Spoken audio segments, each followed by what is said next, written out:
Hey guys, what's up? This is Harry Talks Movies and TV, and this is my review for Guardians of the Galaxy Volume 3.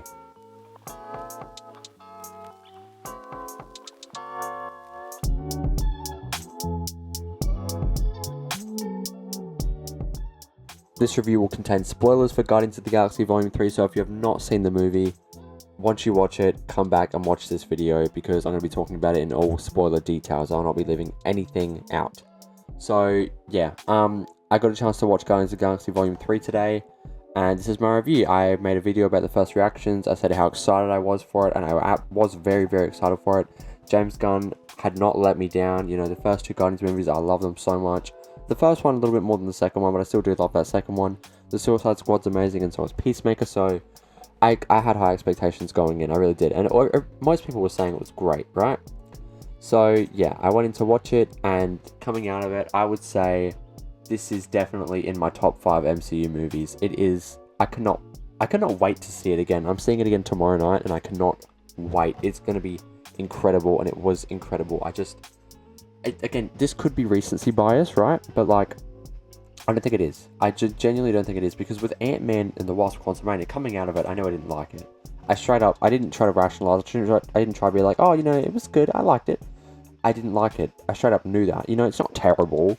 Ant-Man isn't terrible, but it was just, I didn't like it. It was okay at best. You know, I haven't rewatched it. I think I probably will rewatch it when it gets dropped on Disney Plus, just so I can revisit it. But yeah, I knew straight away that I didn't like that movie. But with this one coming out of it, I think I just loved it. I don't know. I think, oh god, this might be recency bias speaking, but I think it is my favorite of all 3 Guardians films. I think this is definitely my favorite Guardians of the Galaxy film.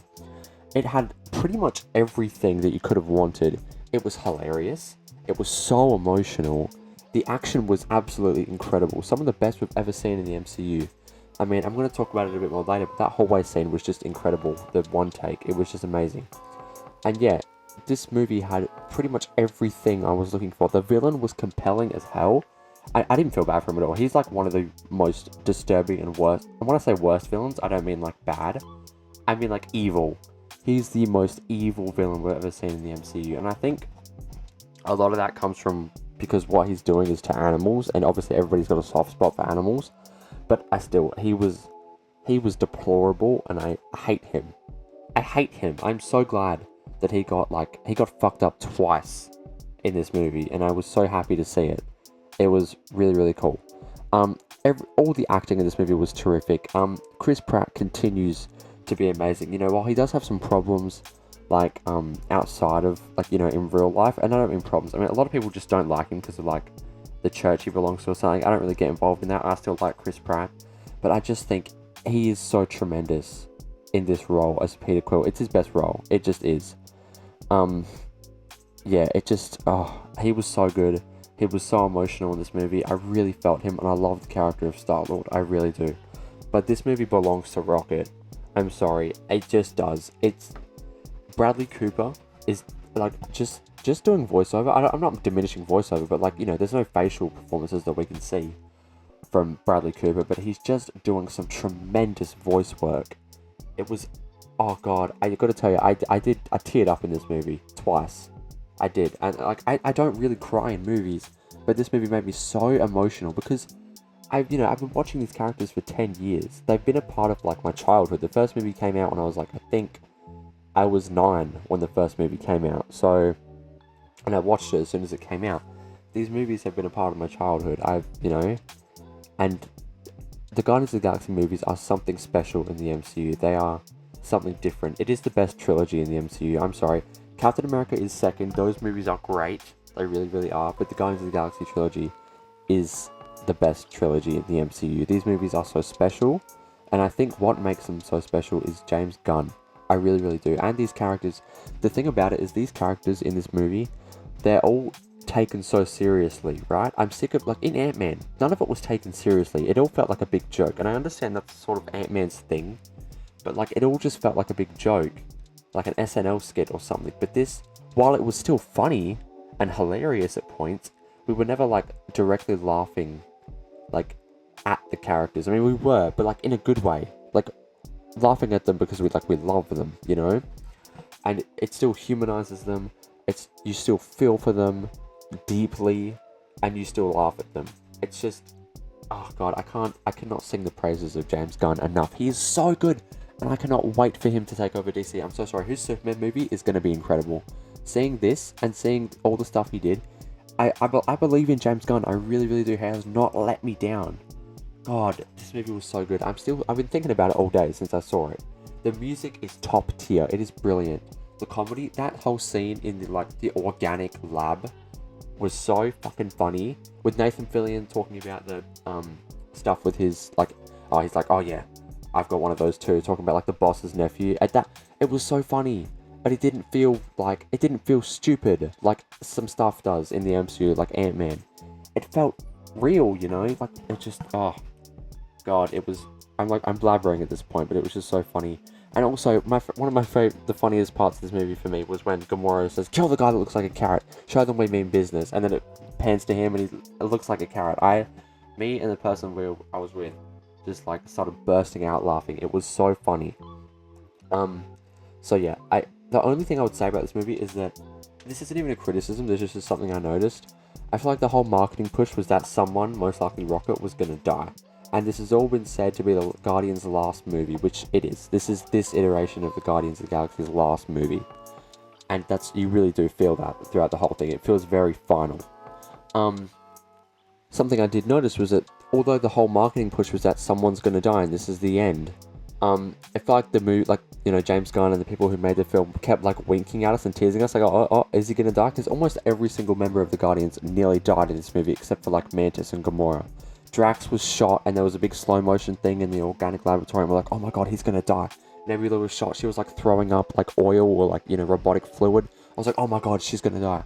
Rocket, throughout the whole thing, there were so many moments where he could have died, where he was gonna die, and we were like, oh my god. And Quill as well, he nearly died at the end when he was in space, and his face got all puffy.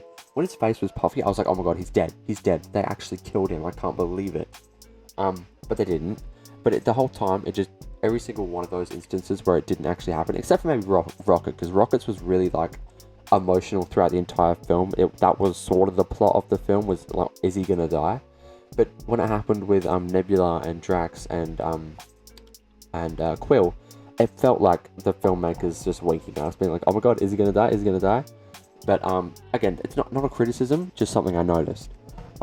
But otherwise, I love this movie. The CGI is incredible, by the way. I gotta say, I don't know what was happening with Ant-Man, or what was happening with some of these other movies.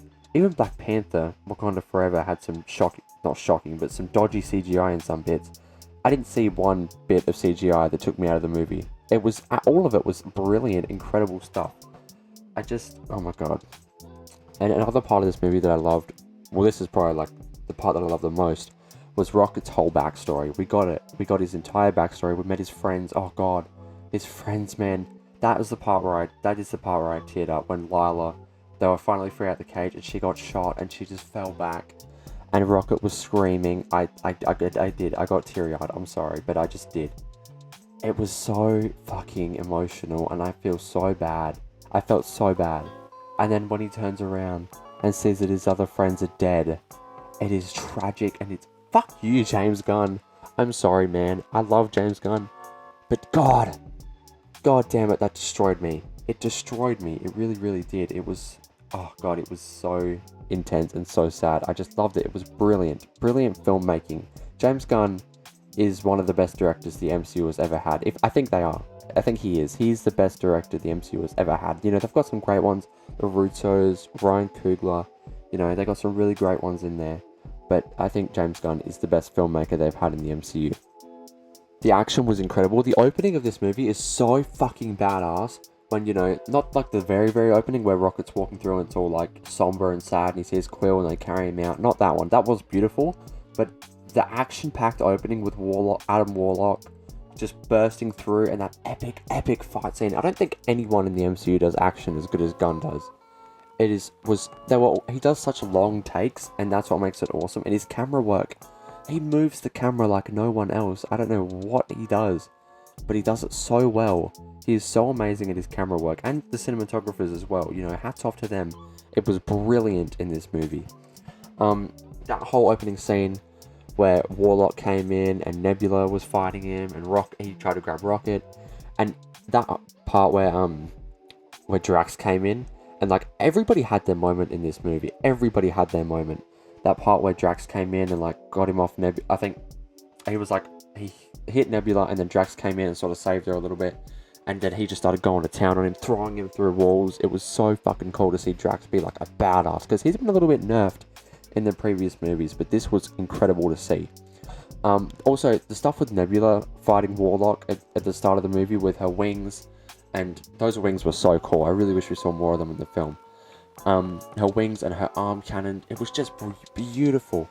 It was just amazing, and the whole set with at Nowhere with all the neon signs, it just looked incredible.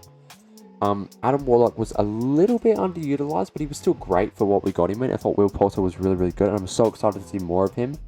But that'd be my only criticism at this point, is that Adam Warlock was a little bit underutilized, but still, he was great. He was still great. A lot of people are being dramatic, saying he was the biggest disappointment of this film. No, it's not that bad. He's just a little bit underutilized, that's all. Yeah, now, it was just so incredible, man. That action scene that I'm going to talk about now, in the whole way, is the best we've ever had in the MCU. I'm so sorry. We've had some great ones, you know. Green Goblin and Spider-Man, that's awesome. The Winter Soldier in Captain America 2. This airport fight. All of it, you know, there was a lot of awesome action in the MCU, but this was the coolest. It was all in one take. Everybody got their moment.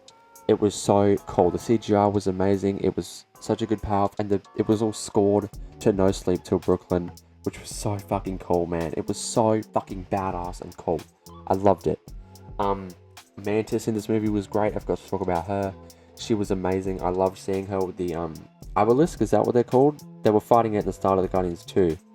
I don't know what they're called, and she makes friends with them. And like, oh, you know, she touches them and like tells them it's okay because they're scared of them. She had so many great moments in this film, especially her and Drax. They are so funny together. Palm Clementieff and Dave Bautista are so funny together, especially in the Guardians Holiday Special. They were awesome, but they really were really great in this one too. Linda Cardellini, by the way, she does the voice for Lila the Otter, and she was so great. She was so gentle and so like loving, and it's like caring, and she did a beautiful job. But seeing her die was so fucking tragic, man. It really was. God, it truly was. But yeah, so I think that's pretty much... Oh, Groot. I've got to talk about Groot. Groot, while he was a little bit underutilized, I still found him awesome. His Alpha Groot, he had so many cool moments where he like grew massive, and you know, he said his first like real words. He said something like, "I love you." Yeah, he said, "I love you guys" at the end when they all disbanded. You know, or went their separate ways. Nebula and Drax staying to, you know, raise the children in like a new society. Mantis going off to find herself because she's always been doing what everyone else wants her to do. Gamora going back with the Ravagers, and Peter going back to Earth. That was so emotional. It really was when he saw his grandpa. The other bit where I started to get choked up was where Rocket is in like the big white area and he's on the verge of death, and he sees his friends and he was saying, "I'm so sorry, I'm so sorry." It was so... I feel like I'm going to get emotional now. I'm not. But it was so beautiful. And that line, "We'll all fly away together one last time into the forever and beautiful sky," is so fucking brilliant. It just is. I'm sorry. I don't know why I keep apologizing, but I feel like I'm gassing this movie up a lot, but I did just love it. I just loved it. That line is so poetic and so beautiful. It was just amazing. Something that threw me off in the movie was when I heard Baby Rocket speak for the first time, and it was just like Bradley Cooper's voice pitched up a little bit. That sort of threw me off a little bit, but then I did get used to it, and it, you know, I got used to it, so it was fine. But yeah, so I think this definitely ranks in my top 5 MCU movies. I don't know exactly where, but it's definitely in the top 5. It was hilarious. I was laughing throughout the entire time. It was so funny. I literally cried twice. And I'm so emotional after it that these characters are gone, basically. I don't think we're going to see them again for a long time. I know it says at the end that Star-Lord will return, but I don't know where or when. I know Zoe Saldana has said she's done with the Gamora. She's not coming back. You know, she's done with the character, and I respect it. She's been doing it for 10 years. She's got Avatar now, you know, so that's fine. But I really loved Gamora in this movie. I love the whole arc of I'm not her saying to Peter, "I'm not who you want me to be," and you know, I kind of respect that they stayed with that and that they didn't just end up having her fall for him in the end of the movie, and they just kissed and she stayed with them and everything's okay. So yeah, I really respected that they did that, and I did love I love that bit at the end where they had the conversation and she's like, I'm still not who you want me to be, and he says something like, he says something, I can't remember what it is, but he says something along the lines of, I like you the way you are, or something, or you're not so bad the way you are. But I thought that was beautiful. I really wish I could see more of Peter and Gamora, but Gamora's, you know, it's always all done is done. Gamora's gone, and God, it is so fucking sad. It's so emotional. It really, really is. But yeah. So that's really disappointing that we're never going to see Gamora again, by the sounds of it. But yeah, and you know, you can really tell this character really felt different from the Gamora that we knew in the first two movies. You know, a lot of people say like, oh, Gamora's basically back. They basically didn't even kill her.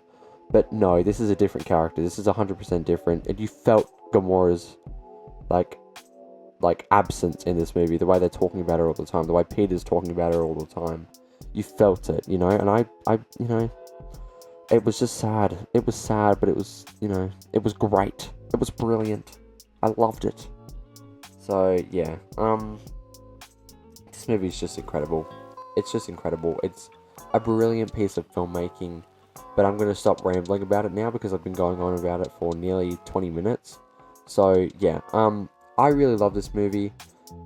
Go check it out if you've not seen it, but hopefully you haven't watched this review if you haven't seen the movie. But that's it for my review of Guardians of the Galaxy Volume 3, top 5 MCU movie, absolutely brilliant, emotional, funny, well acted, well shot, you know, well scored, beautiful music. So yeah, that's it for this review. Thank you guys for watching. Leave a like and subscribe, I'd really appreciate it, help me get to 200 subs. Leave a comment down below, let me know your thoughts on the movie. And yeah, turn on post notifications, go check out my other videos, and I'll see you guys in the next one.